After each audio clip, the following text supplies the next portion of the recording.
तो मोमेडन के भरोसे पे या अल्पसंख्यक के भरोसे पे कांग्रेस की सीट लगी नहीं सकती।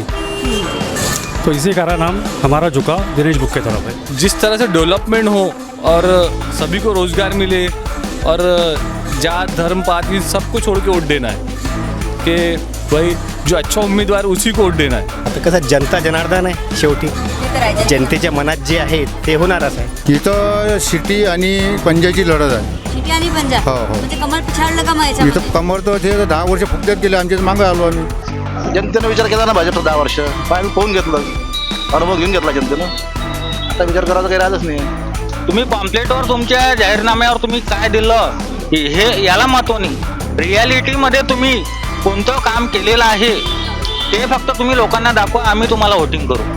नमस्कार मंडळी, तर आपण आहोत जन्मत जाणून घ्यायला चांदूर बाजारमध्ये। चांदूर बाजारचा परिसर खूप मोठा आहे आणि अतिशय वेगळं असं इथलं जनमत आहे, जे ऐकताना आम्हाला सुद्धा खूप वेगळं काहीतरी फील होत आहे। म्हणून आम्ही वेगवेगळ्या एरियामध्ये जाऊन इथल्या जनमताची चाचणी घेत आहे, कारण जनता कौल देते आहे। तो कौल कुठल्या एका व्यक्तीकडे झुकतोय का ते खरोखर आम्ही तपासून बघतो आहे। म्हणून आम्ही वेगवेगळ्या एरियामध्ये चाललो आहे। आता हा एक चौक आहे, या चौकामध्ये आम्ही आलो आहे। आता बघूया या चौकातली मंडळी काय कौल देतात। आता जे उमेदवार उभे आहे त्यांना सगळ्यांना वाटतेच का बाबा मी येणार तो येणार। आता कसं जनता जनार्दन आहे शेवटी, जनतेच्या मनात जे आहे ते होणारच आहे। कुणाच्या नावाची चर्चा जास्त प्रमाणामध्ये? आता चर्चा तो आहे, पण लोक कोणी म्हणते पंजा येणार, कोणी म्हणते सिटी येणार, पण मनातलं कोणी सांगत नाही ना का हे नेमकं हेच येणार म्हणून। तुमचा कौल कोणाच्या बाजूने राहील? आता ते वेळेवर सांगू आम्ही काय करायचं आहे तो। आता कसं आमचं काम आहे रुग्णसेवा करणे आणि ॲटो युनियनतर्फे आम्ही दरवर्षी पानपोई लावतो।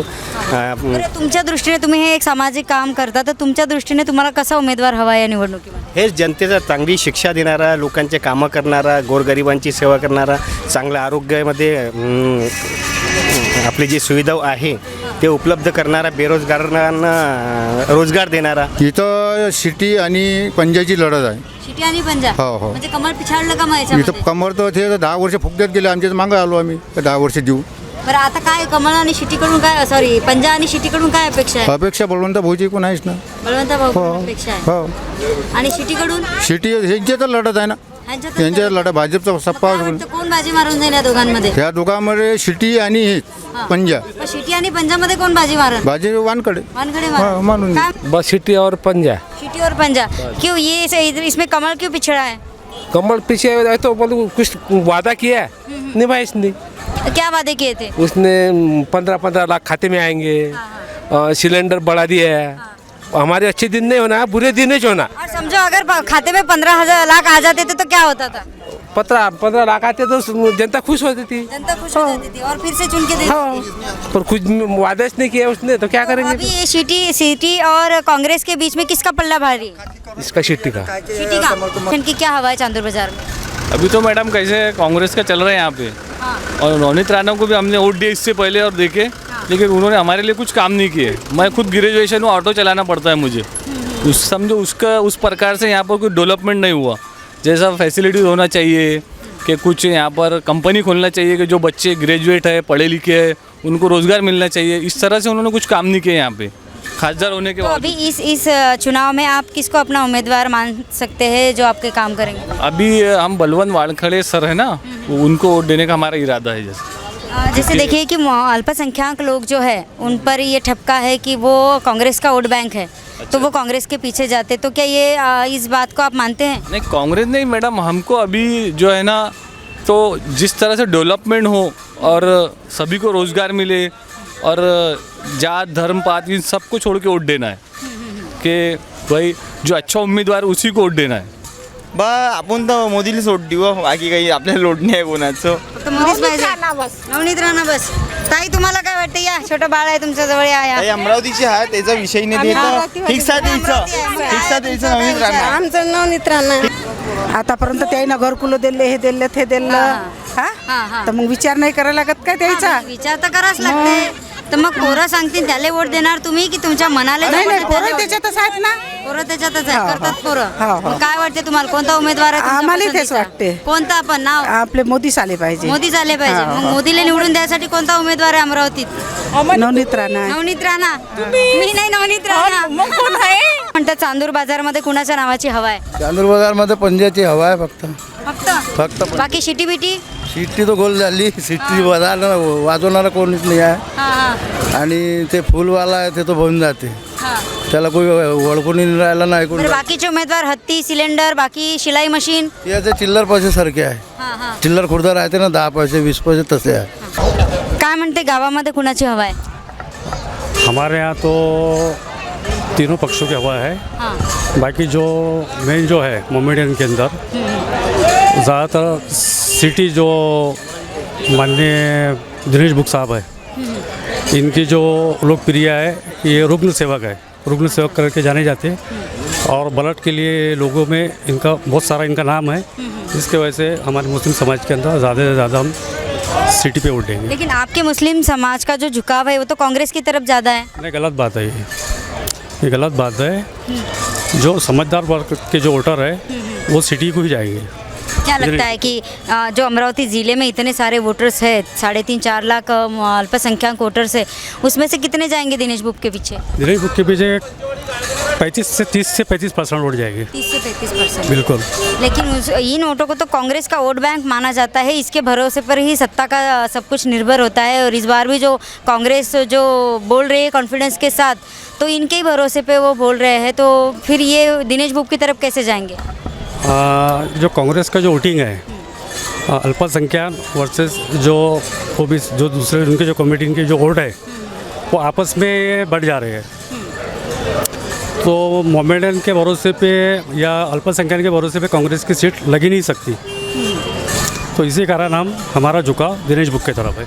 उनका जो वर्क है, उनका जो सोशल वर्क है, उसको लेके जाएगी उनकी तरफ। जो बच्चों कड़ों का जो विकास जो काम है, वो काम को लेके लोग चल रहे हैं आगे कि बच्चों का जो काम है, सोशल काम जो है, सोशल वर्क जो है, चाहे पेशेंट का काम हो, चाहे किसी के गरीब का राशन कार्ड का काम हो, और शेतकरी का जो है, तो सब बहु की तरफ लोगों का झुकाव ज़्यादा है। समझो अगर सिटी चुन के भी आते हैं, दिनेश बुक वो खासदार बनते हैं, तो ऊपर केंद्र में वो किसके साथ बैठेंगे? जिसकी सत्ता रहेगी उसी के साथ जाएगी, चाहे कांग्रेस की रहो। बहुल इससे पहले 4 टर्म चुन के आए हैं, 10 साल कांग्रेस को समर्थन दिए, अभी 10 साल से बीजेपी सेना की सरकार है, 2 बार इनको समर्थन दिए। जिसी के ऊपर में सत्ता रहेगी उसको समर्थन देंगे। चांदूर बाजार की हवा पंजे की, और बाकी उम्मीदवार? बाकी उम्मीदवारों की भी हवा है मगर कम है। कम है। हाँ।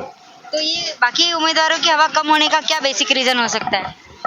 नहीं, पिछली बार में जो वोटिंग जिस पर हुआ था वो मुद्दे हुए नहीं, तो उसकी वजह से अभी जो हो रहा है अभी कांग्रेस की जो हवा चल रही है, अमरावती के अंदर में कांग्रेस की हवा चल रही है।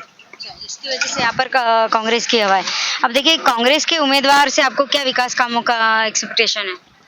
कांग्रेस के बहुत सारे अपने हम बेलोरा विमानतल का मुद्दा है, फिनले मिल का मुद्दा है, और टेलटाइस पार्क जो मुद्दा है, ऐसे बहुत सारे मुद्दे हैं। जो बेरोजगारी का मुद्दा है, अभी ये जो बेलोरा विमानतल है, टेक्सटाइल पार्क है, ये तो अभी चालू है मुद्दे, ये लाए हुए मुद्दे हैं, इनको क्या आगे बढ़ाते जाएंगे? लेकिन जो मुद्दे ऑलरेडी आ चुके हैं उनको आगे कैसे बढ़ाएंगे ये? नहीं, ये मुद्दे तो अभी पेंडिंग में पड़े हैं ना। दिनेश बुकच्या नावाची हवा आहे सध्या। Dinesh book Dinesh book. बरं इथे काही लोक दिनेश बुक म्हणत आहे, काही लोक काँग्रेस म्हणत आहे, काही लोक भाजप म्हणत आहे, असं मिश्र पद्धतीचं इथलं काही वातावरण आहे, तर त्याच्यावर आपण काय मत व्यक्त करू? तर 3 उमेदवार उभे असल्यानंतर तर अशी प्रतिक्रिया तर नक्कीच येणार आहेत। या 3 मध्ये दिनेश बुकचं स्थान कुठलं असेल तुमच्या मते? माझ्या मते 1 नंबरवर दिनेश बुकचं स्थान आहे। ते प्रहारचे उमेदवार आहेत आणि प्रहारने आपला उमेदवार अगदीच वेळेवर या मैदानामध्ये आणला, तर तो काय शेवटच्या व्यक्तीपर्यंत पोहोचू शकेल? 100% आधीच दिनेश भाऊंचं आधी नाव आहे जिल्ह्यामध्ये त्यांच्या आझाद गणेश मंडळामुळे, आणि त्यांची रुग्णसेवा तसेच पूर्ण जिल्ह्यात परिचित आहेच ते, त्यामुळे ते पण ते फक्त अमरावती शहरापुरते आणि काही तालुक्यापुरतंच प्रसिद्ध काम आहे, पण अमरावती मधले जे आतमधले खेडे आहे काय तिथपर्यंत त्यांचं नाव पोहोचलं? हो 100% पोहोचलेलं आहे। आझाद गणेश मंडळाच्या 30 वर्षाचा हे आहे त्यांचा उपक्रम आहे। तर मेळघाट मध्ये काय प्रयत्न केलेला आहे आपण? प्रहारचाच मला वाटतं एक आमदार आहे तिथे, त्यामुळे 100% दिनेश भाऊ तिथे राहणार। भाऊ सारखा एक सच्चा कार्यकर्ता दिनेश भाऊ हे चांगले व्यक्तिमत्व आहे। मला काय वाटते की ते जनतेला न्याय देऊ शकतील? जनतेला म्हणजे ते रुग्णसेवा इरविन मधले किती पेशंट असो त्याच्या मंडळात राहते, कोणाला जेवणाची व्यवस्था असो नाही नसो, पण ते पूर्ण व्यवस्था करतात मेळघाटचा जरी रुग्ण असला तर तो दिनेश भाऊ तिथं पूर्ण सांभाळला. त्या परिस्थितीत अचलपूर, मेळघाट, दर्यापूर, तिवसा मतदारसंघात 1 नंबरवर दिनेश भाऊचं वातावरण आहे. बच्चू भाऊच्या चेहऱ्यावर खूप लोक मत देऊ शकतात आणि दिनेश भाऊचंही खूप काम कार्य आहे अमरावती शहरात प्रॉपर, आणि या भूमीतला या मातीतला तो प्रॉपर उमेदवार आहे. पण चर्चा किंवा सीट येणारी बळवंत वानखेडेची आहे.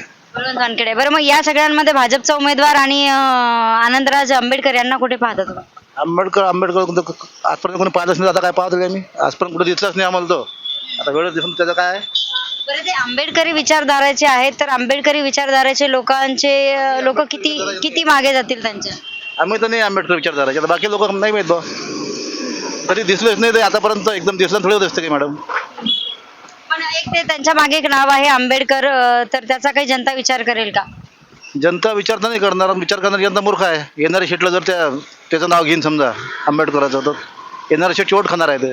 आणि यावेळेस भाजपने स्वतःच्या चिन्हावर उमेदवार दिला आहे, त्याचा काय विचार करेल जनता? जनतेनं विचार केला ना भाजपचा 10 वर्ष पाहून घेतलं, अनुभव घेऊन घेतला जनतेनं. आता विचार करायचं काही राहिलंच नाही. तुमचं काय मत आहे दादा, कुणाच्या नावाची हवा आहे चांदूरमध्ये? इथं पंजा बळवंतराव वानखेडे. आणि बाकीच्या उमेदवाराबद्दल काय वाटतं तुम्हाला? काही रेसमध्ये नाही मॅडम, त्याचं काही कामही नाही आहे इकडे. आणि हे भाजपचे जे आहे ते 5 वर्षात तिकडे आले नाही, कोणतं काही हे नाही ते. 5 वर्षात कधी झाले नाही. तर काय अपेक्षा काय आहेत उमेदवाराकडून तुम्हाला या लोकसभेच्या? चांदूर बाजार अचलपूर मतदारसंघाचा विकास व्हावा बाकी काय. काय म्हणता, चांदूर बाजार मध्ये कोणाच्या नावाची चर्चा? दिनेश भाऊ आणि बळवंत वानखेडे 2 नंबर, नवनीत राणा 3 नंबर, आणि आंबेडकर कुठेच नाही. बरं, वंचितचा एक खूप मोठा सपोर्ट त्यांना मिळालेला होता, वंचितमुळे त्यांना नाव मिळालं होतं. मग ते आंबेडकरी विचारधारेचे लोक त्यांच्या मागे जातात जे आहे काही प्रमाणात ते मिळणार त्याला. आणि अल्पसंख्याक वोटरचं काय होईल? बच्चू भाऊ पूर्णपणे. बरं, काँग्रेसचे लोक म्हणतात की आमच्याकडे येणार आहे. काही प्रमाणात जे पक्के आहे ते काँग्रेसवर जाणार आहे, पण जास्त करून आणि अल्पसंख्याक. वर दिल्लीमध्ये जर त्यांना सत्तेत बसायचं काम पडलं तर कुणाच्या सोबत बसतील ते? विरोधी पक्षात बसतील का सत्तेवाल्यासोबत बसतील? दिनेश भाऊ ज्याप्रमाणे बच्चू भाऊ बसले आहे सत्याच्या बाजूनं तिथंच. हा, ज्याप्रमाणे भाऊ एखादा मुद्दा असला की विरोधातही बोलतात, सपोर्ट मध्ये बोलतात सरकारचे, तशाच पद्धतीने. चांदूर बाजारमध्ये दिनेश भाऊ भूप आणि बळवंत भाऊ वानखेडे काँग्रेसचे, या दोघांचीच चर्चा आहे. आणि बाकीचे उमेदवार? विद्यमान खासदार यांनी काय केलं असे 5 कामं मला तुम्ही द्या, मी त्यांना वोटिंग करतो. रिअल मध्ये तुम्ही पॉम्पलेटवर तुमच्या जाहीरनाम्यावर तुम्ही काय दिलं हे याला महत्व नाही. रियालिटी मध्ये तुम्ही कोणतं काम केलेलं आहे ते फक्त तुम्ही लोकांना दाखवा, आम्ही तुम्हाला वोटिंग करू. फक्त मोठ्या मोठ्या गोष्टी करायच्या. 5 वर्षासाठी उसनं हिंदुत्व घेतलं. याच्या अगोदर तुम्ही ज्या पक्षावर निवडून आले तेव्हा तुम्ही प्रभू श्रीरामांचं नाव किती वेळा घेतलं, किती वेळा हिंदुत्व दाखवलं, हे नोटंकी सर्व लोकांना माहीत आहे. काम करणाऱ्या व्यक्तीचं लोकांच्या आत्मीयता जी असते ना, लोक मनापासून मानतात काम करणारा व्यक्ती पाहिजे. आज तुम्ही मेळघाटची बेटी म्हणून स्वतःला मानून घेता, मेळघाटची बेटी म्हणता तुम्ही, तिथं तुम्ही होळी आणि रंगपंचमी याला फक्त गेल्या. याच्यावर तर कशासाठी तुम्ही तो मेळघाटमध्ये गेल्या मला दाखवा. तिथं कुपोषण आहे, तिथं लाईट नाही आहे, तिथे समस्या आहे. याच्यासाठी तुम्ही केंद्र सरकार किंवा राज्य सरकार या स्तरावर तुम्ही किती मिटिंगा घेतल्या त्याचे कागद लोकांना दाखवा, आम्ही तुम्हाला मतदान करू. तुमच्या भाजपचा तर एकही आमदार नाही ना ह्या 6 मतदारसंघात. राणाचं एकच आहे, प्रहारचे 2 आहे. मग गृहीत कुणाला धरायला पाहिजे तुम्ही गृहीत धरलं नाही. तुम्ही जर प्रहारला हलक्यात घेत असाल तर प्रहारची ताकद आम्ही बटणीवरून देऊ ना.